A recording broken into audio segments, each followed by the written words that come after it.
Hello friends, for today's video we're going to be looking at episodes 15 through 19 of Apothecary Diaries. I want to start with some general thoughts for this batch of episodes before getting into the specifics of each individual one.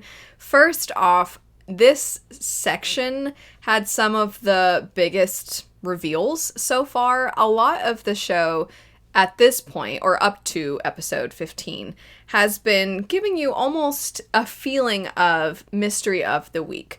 It's been pretty clear with some of the little details that have been dropped here and there and little bits of foreshadowing that there certainly was something bigger going on, but it's been a lot of familial drama and it's been a lot of individual mysteries involving specific characters. And what the greater plot is, it's come across a little bit like we're just following Mao Mao around as she navigates life in the palace. But it's clear that there is a lot more going on. I've noted since the beginning of starting this show that it just seems as though there is this beautiful front with something sinister lurking beneath. And I feel that a lot of that really was represented within this batch of episodes. So first off, you see Mao Mao's real father. And where we've left off so far, I don't know this individual's motivations. They have said some very strange things, cryptic things.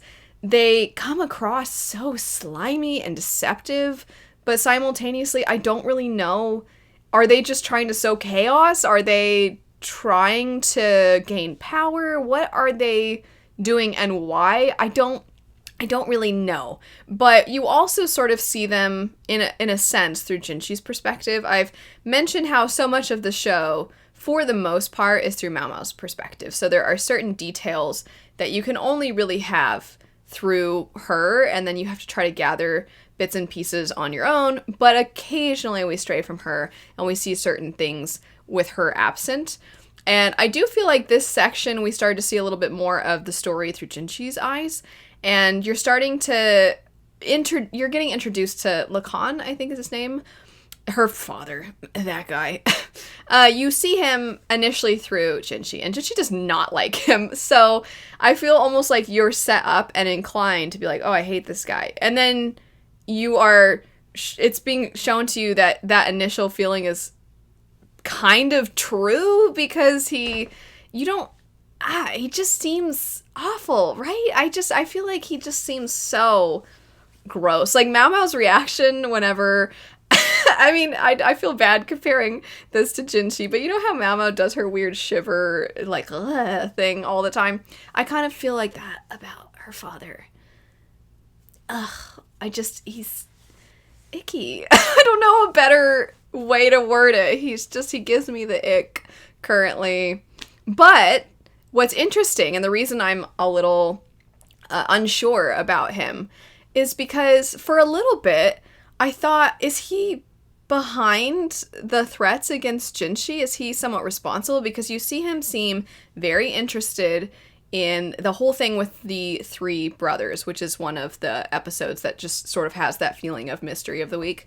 You see him very interested in that, and he seems to be observing things and watching everybody. So then you're like, wait, is he in on it? Is he for some reason responsible? He does say things that allude to the fact that he knows the true identity of Jinshi, and so you're like, okay, does he have a reason to want to take him out? Does he want power? And then in episode 19, when Mao Mao goes to save Jinshi, he is the one that intervenes. He steps in and is basically like, let her go. And you're like, wait, okay, he's not then, right? Unless he's just, once again, you're like, is he just here to watch the world burn? Is he just like kind of showing up and then backtracking and saying something here and saying something there and then watching random stuff? Like, what is his deal? He's such a bizarre, interesting character to me. But also, again, he's also icky.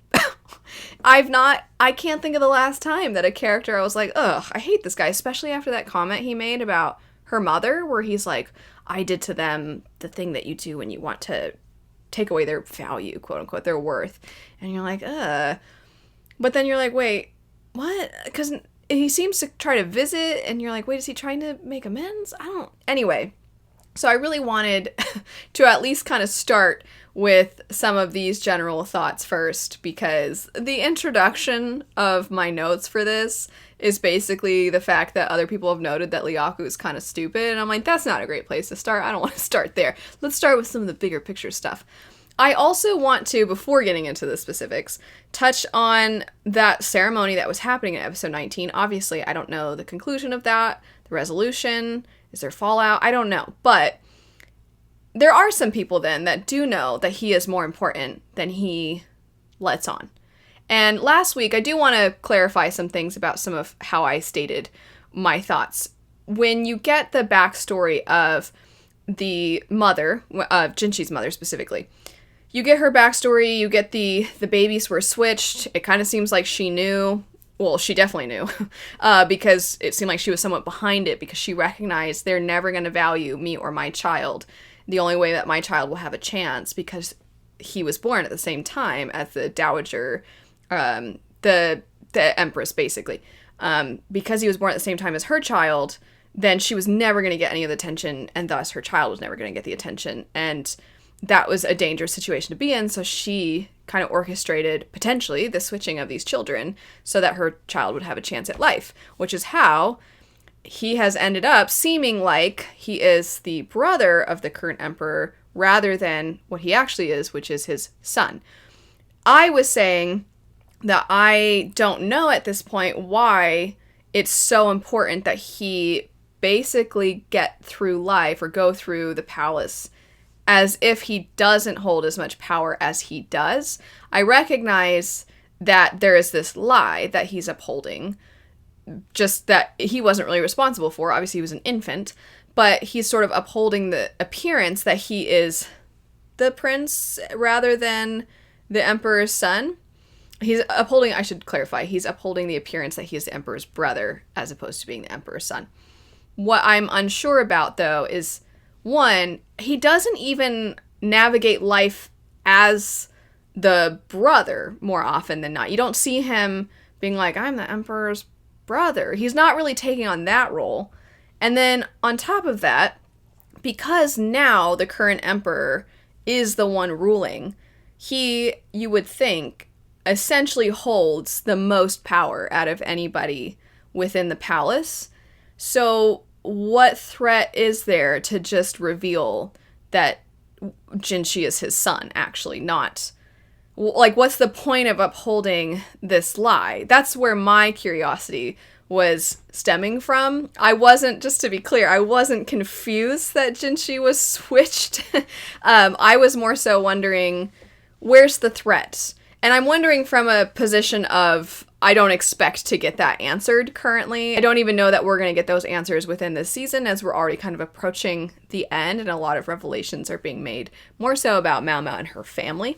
So I don't really know, I still don't know what potential threats there are. But obviously there are some. Some people are trying to take him out of the picture. Some people seem to know the truth about his identity.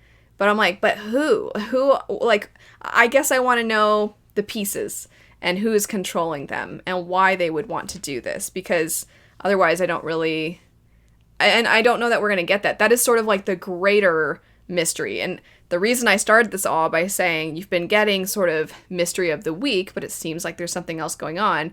You are now seeing it is indeed all connected, and it's not mystery of the week. It's actually, there's this greater thing where everything is attached to that, but who's behind that greater thing is the thing that I don't know, and I want to know, and I feel like it's all connected. Anyway, those were general thoughts. Now getting into specifics. So the first episode for today, we have raw fish. And Liaku, at the end of the last batch of episodes, there was that explosion. Mao Mao determined what the cause was. She then relayed that information to Liaku. And then it would seem that Liaku relayed that information to others. And so he's kind of credited with figuring it out, even though it wasn't him. And I haven't said before, he doesn't come across as the greatest thinker of his generation, which is my nice way of saying I don't know that his mind is what, I'm basically saying he's kind of dumb. But he's sweet and endearing, and I've said before, I really like his dynamic with Mao Mao. But it does make me kind of sad that other people seem to sort of note that he's not the brightest, because he, in telling other people, they're having a conversation, these other random guard people, and they say, I never expected he'd be able to solve it. And I was like, oh, everyone knows he's dumb. It made me kind of sad. You also see that Gaoshin in this episode, I already have talked about so many times that I love this character, but I really enjoyed the way in which he sort of lured Mao Mao in to his investigating, because he was kind of just dropping hints to her, like, do you know how this would work? Do you happen to have an idea of this? And she's just like, I don't know. And he's like, interesting. I guess I don't know what this is. And she's like, wait, what? And I just love that he knows how to rope her in and appeal to her constant curiosity. Also, he seems like he genuinely cares about doing his job well, which I quite enjoy. I love that. I think I love this character type in general. The like kind of quiet, keep their head down, but then maybe secretly they're like actually kind of funny, and they're actually maybe kind of protective. And I really enjoy him. What's kind of funny is, even though Jinshi is sort of the romantic interest of Mao Mao's, that's how it's currently being set up, I do find it really amusing that I love, obviously I don't think there's a romantic element between Mao Mao and Gaoshin. I just want to be very upfront about that. I don't want to make it seem as though that's what I'm saying, but I just love her dynamic with so many of the other characters. Like, I love the brother-sister weird dynamic she has with Ryaku. I love the sort of almost like older uncle vibe that Gaoshin has with her. I wouldn't go as far as to say it's like grandfatherly or fatherly, but there is an element between the two of them that I think is kind of cute. I really like that the head lady in waiting, the head lady in waiting for Lady Gyaku, who was like, oh, this vase that broke was so expensive, we'll have to take it out of that money that would be sent to your kidnappers. And so I really like that lady. That was a brief moment. The other women from the house, the big sisters, as Mao Mao thinks of them, I'm always like, oh, they're so nice to her. And then there's Jinshi, and I'm just like, they're so weird. They're so like, she seems to always be like, and then he seems so obsessed. One of you interestingly said you feel like it's, I think you used the word subtle or something like that, and I'm like, is it? I feel like it's really like he's super obsessed with her. But anyway, I do find it kind of funny that despite the fact that it's like they're even the two characters that you see a lot in the intro. I mean, they are kind of the two MCs, but it's her dynamic with everybody else that I'm always commenting on. Not that I dislike her dynamic with Jinshi. I just enjoy the dynamic with her and so many of the other characters. Anyway, moving on, because that was quite a long aside. I wrote, the younger brother now manages things with this particular mystery of the one guy who was the head of the household, and then he was seemingly had food poisoning, but then you're like, did he have food poisoning? And the younger brother's now running things where you're like, kind of seems like he wanted to run things, which is not, it's not difficult to piece that together. And then, because this is when we kind of first get more of Lacan, I was like, I called him a creature. I said, did this awful creature hurt Mao Mao's mom? And that's because I didn't know all the details yet. And I still don't know all the details, but also, yeah, it would seem like it. It seemed like that's her dad.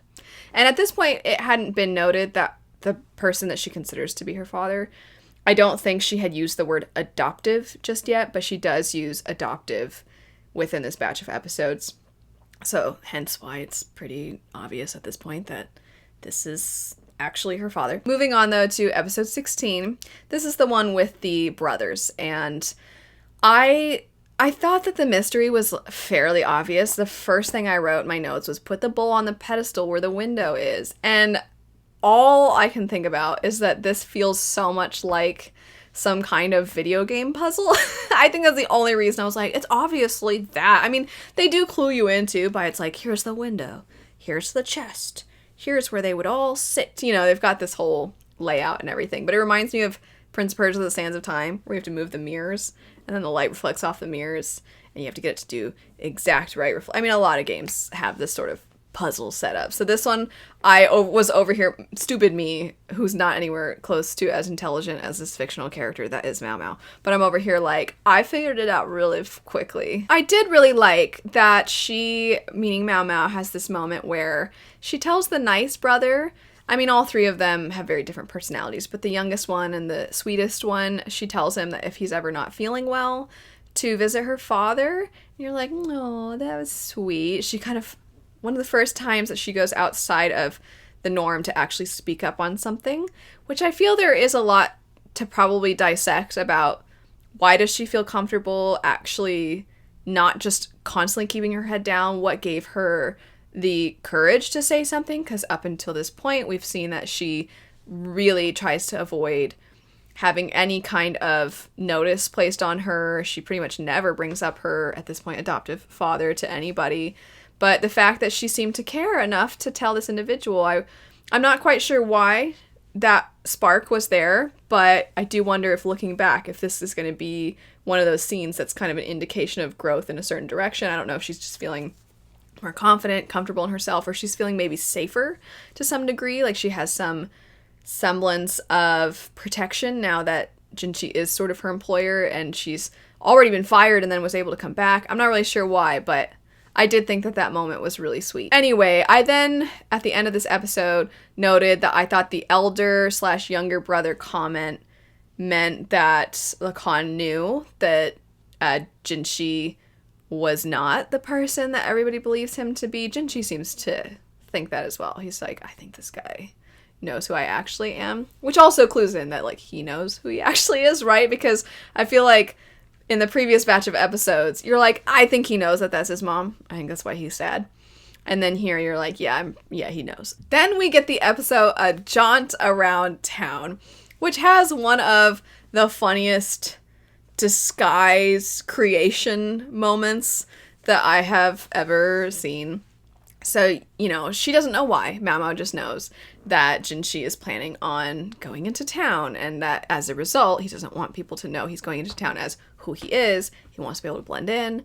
So that means they have to try to dull his extravagant beauty. And so she's helping do that. And she said, the first thing she says is, are you trying to topple a nation or what?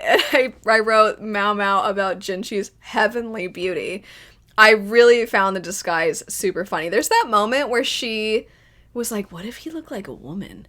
And then she starts to do him up like that, and everybody is just staring, and he's like, what? And they're like, nothing. And then that whole scene was so dumb and so funny and silly, and I greatly enjoyed it. When they go into town, though, with their disguises, I thought it was so cute when she sees the food at the stall, and he's like, somebody of your station would not go and get that food. And she's like, oh, you're right. But then she was thinking that she wanted that because she wanted to give it to her dad. I just love those little glimpses. And this is another reason why I feel like this character is so well done, is just because you're always seeing the fact that she acts like a person. She thinks about those around her. She thinks about her own situation. She thinks about those she cares about. Everything with her dad always gets me. But this is when you actually see her use the word adoptive as she gives that information to Jinchi, and it would seem, is going to try and determine what was behind Lacan's words about how can you take away the prestige of an individual who works in the house. And so she kind of is like, to get pregnant, and you're like, oh, that's her dad, that other guy's her dad. And then you see that woman, you're like, that woman's her mom, oh my gosh. And you get these reveals about her family, and you're like, no. And that's where we end, basically, with that episode. Then we get to episode 18. You are starting to understand a little bit more of why Mao Mao is the way she is.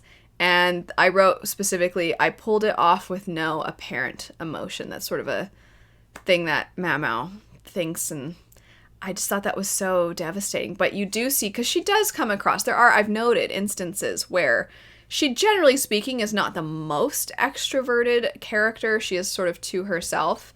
But there are the occasional moments where she seems to be impacted by something, but then quickly shuts it off or shuts it down. And I've noted those things as like, this felt different from her usual way of operating.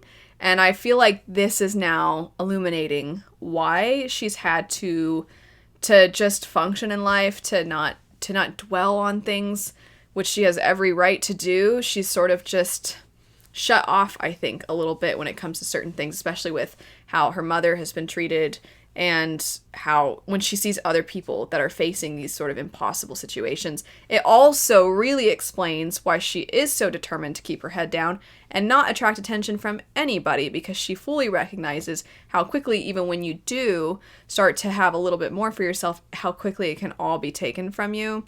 This show, I feel, has this sort of silliness to it, which I love. But the quieter moments are really what have turned this into something I am adoring so much. I think it's great. I think it's wonderful. I think it's a top tier show. I think the character development is wonderful. It's not just that Mao Mao's likable, which she is, but the way in which she's slowly revealed to you and the reason she is the way she is and all these things that make a great character. I feel that this story is accomplishing that really well. You do see, though, that Jinshi takes note of how Mao Mao reacts in regards to Lacan when he is having a conversation about how he wants to see her, and she really doesn't want to see him, and Jinshi thinks, the specific quote is, "I never want to see it again," about the expression that is on her face. And it is starting to show, I think, as well. I was noting that I think he is super obsessed with her, but it is possible that she represents, for him, for the first time, being treated differently than he is usually treated. He's so unaccustomed to it. And I think at first there is almost a weird, like, putting her on a pedestal in a sense and not really seeing her as a person. But I do think slowly he is actually starting to see her as a human being. Previously, I think we are seeing more of that growth when he realizes that he doesn't want to force her to stay.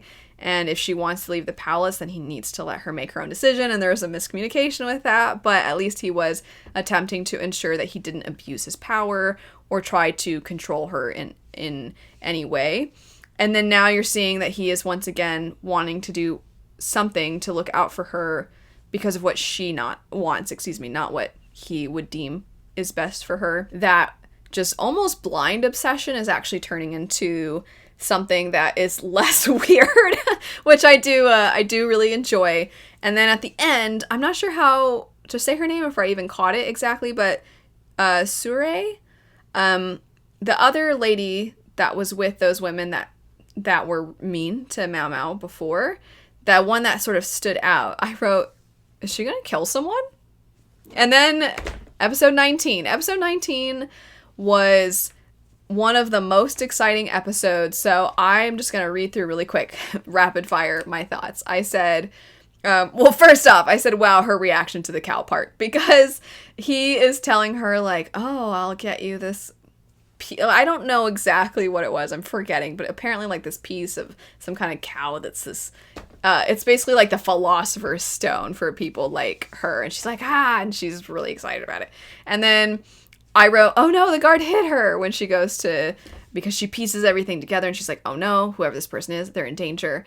And then I wrote, her dad, but also I still don't know why he's doing what he's doing. And then I wrote, oh no, her leg, because then when she pushes Jinshi out of the way and then her leg gets all messed up, you're like, oh no. I wrote, dude, because he's like carrying her and he looks really upset.